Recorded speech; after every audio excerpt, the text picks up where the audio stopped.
ليه الطفل بيعيط وقت الحمام؟ وهل ده طبيعي ولا لا؟ لو عندك بيبي وبتلاحظ انه بيعيط جدا وقت ما بيعمل حمام، فالفيديو ده علشانك، لان في اسباب طبيعية واسباب لازم تاخد بالك منها.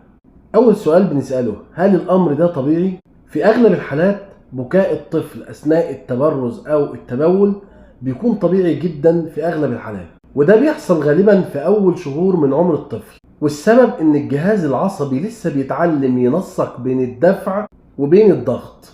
في اسباب تانية لازم نحطها في الاعتبار، زي الامساك، البراز عنده ناشف، عنده غازات او انتفاخ، عنده حساسية في البطن. الطفل لسه مش متعود على الإحساس الجديد، لأن دي تجربة جديدة وحاجة جديدة بالنسبة له. إمتى نقلق أو لازم نراجع الطبيب؟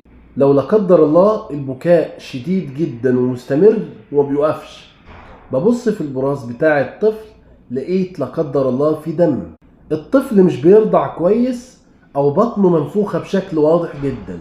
طيب ساعتها أتصرف إزاي؟ أول حاجة أدلك بطن الطفل بلطف. تاني حاجة أحرك رجل الطفل زي العجلة. تالت حاجة لو بيرضع صناعي أتأكد من نوع اللبن، هل هو مناسب مع الطفل أم لا. رابع حاجة، الأم لازم تهتم جدا بأكلها وتضيف عناصر وفيتامينات وفواكه وخضروات. لو استفدت من الفيديو اعمل لايك للفيديو وشارك الفيديو مع أي حد عنده بيبي ممكن يستفيد، واستناني في فيديوهات مفيدة وطبية.